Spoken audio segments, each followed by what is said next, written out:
Hello friends, ಎಲ್ಲರಿಗೂ ನಮಸ್ಕಾರ. ರೆಕಾರ್ಡ್ಗೆ ಚಾನಲ್ಗೆ ಸ್ವಾಗತ. ಬನ್ನಿ, ಇವತ್ತು ನಾನು ಮಾಡ್ತಾ ಇರೋಂಥ ರೆಸಿಪಿ ಒಂದು ಸಿಂಪಲ್ ಆಗಿ ಚಿಕನಲ್ಲಿ ಡ್ರೈ ರೋಸ್ಟ್ ಮಾಡೋಣ ಅಂದ್ಕೊಂಡಿದ್ದೀನಿ. ಇದೊಂದು ಸೈಡ್ ಡಿಶ್ ಆಗಿ ತಿನ್ನೋಕ್ಕೆ ತುಂಬಾ ಚೆನ್ನಾಗಿರುತ್ತೆ. ಚಿಕನ್ ಇಷ್ಟಪಡೋರ್ಗೆ ಈ ಥರ ಒಂದು ರೆಸಿಪಿ ಮಾಡಿಕೊಟ್ರೆ ತುಂಬಾ ಇಷ್ಟಪಟ್ಟು ತಿಂತಾರೆ.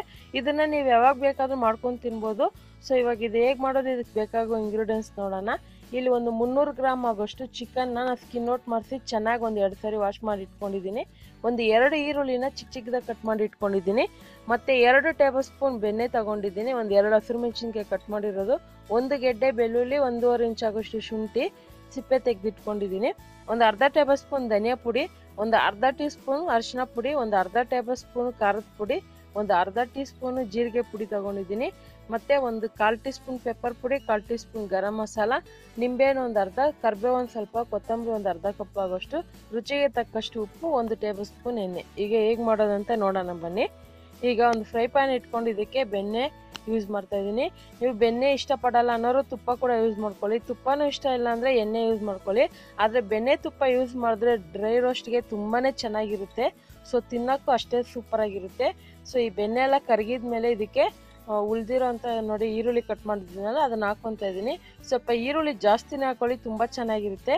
ಆಮೇಲೆ ಇದಕ್ಕೆ ಶುಂಠಿ ಬೆಳ್ಳುಳ್ಳಿ ಪೇಸ್ಟ್ ಹಾಕೋದಕ್ಕಿಂತ ಶುಂಠಿ ಬೆಳ್ಳುಳ್ಳಿನ ಜಜ್ಜಿ ಹಾಕಿದ್ರೆ ಟೇಸ್ಟ್ ಚೆನ್ನಾಗಿರುತ್ತೆ. ಸೊ ನಾನು ಅದೇ ರೀತಿ ತೋರಿಸ್ಕೊಡ್ತೀನಿ. ಇವಾಗ ಈರುಳ್ಳಿ ಫ್ರೈ ಆದಮೇಲೆ ಇದಕ್ಕೆ ಚಿಕನ್ ಹಾಕ್ಕೊತಾ ಇದ್ದೀನಿ. ಚಿಕನ್ನ ನೀವು ಚೆನ್ನಾಗಿ ಸ್ಕಿನ್ ಔಟ್ ಮಾಡಿಸಿ, ಇಲ್ಲಾಂದರೆ ನೀವು ಹಾಗೆ ಕೂಡ ಯೂಸ್ ಮಾಡ್ಕೋಬೋದು. ಚೆನ್ನಾಗಿ ಒಂದು 2 ಸರಿ ವಾಶ್ ಮಾಡಿ ಇದನ್ನು ಹಾಕ್ಕೊತಾ ಇದ್ದೀನಿ. ಇದಕ್ಕೆ ಅರಿಶಿನ ಪುಡಿನೂ ಮತ್ತು ಉಪ್ಪು ಹಾಕ್ಕೊತಾ ಇದ್ದೀನಿ. ಇದು ಹಾಕ್ಕೊಂಡು ಚಿಕನಲ್ಲೇ ನೀರು ಬಿಟ್ಕೊಳ್ಳುತ್ತೆ, ಆದ್ರೂ ನಾನಿಲ್ಲಿ 1 ಲೋಟ ನೀರು ಯೂಸ್ ಮಾಡ್ತಾ ಇದ್ದೀನಿ. ಯಾಕಂದರೆ ಚಿಕನ್ನ ನಾವಿಲ್ಲಿ ಬೇಯಿಸ್ಕೋಬೇಕಾಗುತ್ತೆ. ಸೊ ನೀವು ಕಡಿಮೆ ಊರಿನಲ್ಲಿ ಇಟ್ಕೊಂಡು ಬೇಯಿಸಿದ್ರೆ ಟೈಮ್ ಜಾಸ್ತಿ ಇರುತ್ತೆ. ನೀವು ಈ ಥರ ನೀರು ಯೂಸ್ ಮಾಡಿ ಬೇಯಿಸಿದ್ರೆ ಒಂದು 10 ನಿಮಿಷದಲ್ಲಿ ಬೆಂದೋಗುತ್ತೆ. ಇದನ್ನು ಬೇಯೋದಕ್ಕೆ ಬಿಡ್ತೀನಿ. ಅಷ್ಟೊತ್ತಿಗೆ ನಾವು ಶುಂಠಿ ಬೆಳ್ಳುಳ್ಳಿ ಜಜ್ಕೊಳ್ಳೋಣ. ಸೊ ನೋಡ್ತಾ ಇರ್ಬೋದು, ಒಂದು ಪುಟಾಣಿ ತೊಗೊಂಡಿದ್ದೀನಿ, ಅದಕ್ಕೆ ಶುಂಠಿ ಬೆಳ್ಳುಳ್ಳಿ ಹಾಕ್ಕೊತಾ ಇದ್ದೀನಿ. ನೀವು ಬೇಕಂದರೆ ಗರಂ ಮಸಾಲ ಪುಡಿ ಬೇಡ ಅಂದರೆ ಇದಕ್ಕೇನೆ ಚಕ್ಕೆ, ಲವಂಗ, ಮೆಣಸು, ಏಲಕ್ಕಿ ಇದೆಲ್ಲ ಹಾಕ್ಕೊಂಡು ಜಜ್ಕೋಬೋದು. ಗರಂ ಮಸಾಲ ಪುಡಿ ಇದ್ದರೆ ಅದನ್ನು ಯೂಸ್ ಮಾಡ್ಕೊಳ್ಳಿ ಸಾಕು. ಇವಾಗ ಇದನ್ನು ಜಜ್ಕೊತಾ ಇದ್ದೀನಿ, ನೋಡ್ತಾ ಇರ್ಬೋದು. ಹಂಗೂ ಟೈಮ್ ಇಲ್ಲ ಅಂದರೆ ನಿಮಗೆ ಪರವಾಗಿಲ್ಲ, ಶುಂಠಿ ಬೆಳ್ಳುಳ್ಳಿ ಪೇಸ್ಟ್ ಕೂಡ ಯೂಸ್ ಮಾಡ್ಕೊಳ್ಳಿ.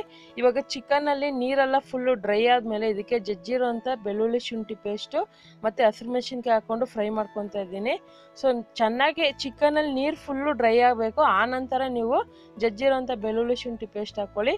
ಇದಕ್ಕೆ ಇನ್ನು ಉಳಿದಿರೋಂಥ ಸ್ಪೈಸಸ್ ಪುಡಿ ಎಲ್ಲ ಹಾಕ್ಕೊತಾ ಇದ್ದೀನಿ.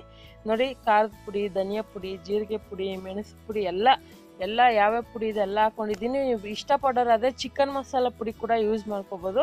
ಅದೇ ಇಷ್ಟೇ ಸಾಕು. ಸೊ ಇದೆಲ್ಲ ಹಾಕ್ಕೊಂಡು ಚೆನ್ನಾಗಿ ಫ್ರೈ ಮಾಡ್ಕೊತಾ ಇದ್ದೀನಿ. ಕರಿಬೇವು ಕೂಡ ಹಾಕ್ಕೊಂಡಿದ್ದೀನಿ. ಚಿಕನಲ್ಲಿ ಕರಿಬೇವು ಫ್ಲೇವರ್ ಇದ್ದರೆ ತುಂಬ ಚೆನ್ನಾಗಿರುತ್ತೆ. ಇದಕ್ಕೆ ಇನ್ನೊಂದು ಚೂರು ನೀರು ಹಾಕ್ಕೊಂಡು ನಾವು ಏನು ಹಾಕಿದ್ದೀರಿ ಸ್ಪೈಸಸ್ ಪೌಡ್ರು ಅದೆಲ್ಲ ಚೆನ್ನಾಗಿ ಚಿಕನ್ಗೆ ಇಟ್ಕೋಬೇಕು. ಅದಕ್ಕೋಸ್ಕರ ನೀರು ಹಾಕ್ಕೊಂಡಿದ್ದೀನಿ. ಯಾಕಂದರೆ ಚಿಕನ್ ಆಲ್ಮೋಸ್ಟ್ 10 ನಿಮಿಷ ಬೆಂದಿರೋದ್ರಿಂದ 3/4% ಬೆಂದಿರುತ್ತೆ. ಸೊ ಇವಾಗ ಈ ಮಸಾಲೆ ಎಲ್ಲ ಹಾಕಿದ ಮೇಲೆ ಒಂದು 5 ನಿಮಿಷ ಬಿಟ್ಟರೆ ಚಿಕನ್ ಫುಲ್ಲು ಬೇಯುತ್ತೆ. ಹಾಗೆ ಈ ರೆಸಿಪಿ ನೋಡ್ತಾ ಲೈಕ್ ಬಟನ್ ಕ್ಲಿಕ್ ಮಾಡಿ. ನೀವು ಲೈಕ್ ಮಾಡಿದ್ರೆ ನಮ್ಮ ರೆಸಿಪಿ ನಿಮ್ಗೆ ಇಷ್ಟ ಆಗಿದೆ ಅಂದ್ಕೊತೀನಿ.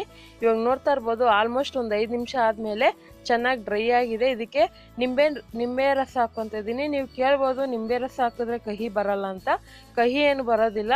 ಆದಷ್ಟು ಬೇಸಿಗೆನಲ್ಲಿ ಚಿಕನ್ ಇಷ್ಟಪಡೋರು ಮತ್ತು ಈಟ್ ಅನ್ನೋರು ನಿಂಬೆಯನ್ನು ಉಪಯೋಗಿಸಿ. ಆವಾಗ ಚಿಕನ್ ನೀವು ಎಷ್ಟೇ ತಿಂದ್ರೂ ಈಟ್ ಆಗೋದಿಲ್ಲ. ಸೊ ತಿನ್ನೋವಾಗೆಲ್ಲ ನಿಂಬೆಯನ್ನು ಉಪಯೋಗಿಸಿ ಅಷ್ಟೇ. ಸೊ ಇವಾಗ ಕೊನೆಯಲ್ಲಿ ಕೊತ್ತಂಬರಿ ಹಾಕ್ಕೊಂಡು ಚೆನ್ನಾಗಿ ಡ್ರೈ ರೋಸ್ಟ್ ಮಾಡ್ಕೊಂಡಿದ್ದೀನಿ. ಸೊ ಇವಾಗ ರೆಡಿಯಾಗಿದೆ. ಇದನ್ನು ಸರ್ವ್ ಮಾಡ್ಕೊತಾ ಇದ್ದೀನಿ. ನಾನು ಹೇಳ್ದಂಗೆ ಇದನ್ನು ಅನ್ನ ಸಾಂಬಾರು ಜೊತೆಗೆ, ಇಲ್ಲಾಂದರೆ ಯಾವುದೇ ಅನ್ನ ರಸ ಜೊತೆ ಕೂಡ ಸೈಡ್ ಡಿಶ್ ಆಗಿ ಸರ್ವ್ ಮಾಡ್ಕೊಬೋದು. ಬ್ಯಾಚುಲರ್ ಆದರೆ ತುಂಬ ಈಸಿಯಾಗಿ ಮಾಡ್ಕೊಬೋದು. ಖಂಡಿತ ಇವತ್ತು ಮಾಡಿರೋಂಥ ಚಿಕನ್ ಡ್ರೈ ರೋಸ್ಟ್ ನಿಮಗೆಲ್ಲ ಇಷ್ಟ ಆಗಿದ್ರೆ ನೀವು ಕೂಡ ಈ ರೆಸಿಪಿನ ಖಂಡಿತವಾಗಿ ಟ್ರೈ ಮಾಡಿ. ನಿಮ್ಮ ಅನಿಸಿಕೆ, ಅಭಿಪ್ರಾಯ ಕಮೆಂಟ್ ಮೂಲಕ ತಿಳಿಸಿ. ಮತ್ತಷ್ಟು ಈಸಿ ರೆಸಿಪಿಗೋಸ್ಕರ ರೇಖಾ ಅಡುಗೆ ಚಾನಲ್ನ ಸಬ್ಸ್ಕ್ರೈಬ್ ಮಾಡಿ, ಶೇರ್ ಮಾಡಿ, ಲೈಕ್ ಮಾಡಿ. ಈ ವಿಡಿಯೋ ನೋಡಿದ್ದಕ್ಕಾಗಿ ಎಲ್ಲರಿಗೂ ಧನ್ಯವಾದಗಳು.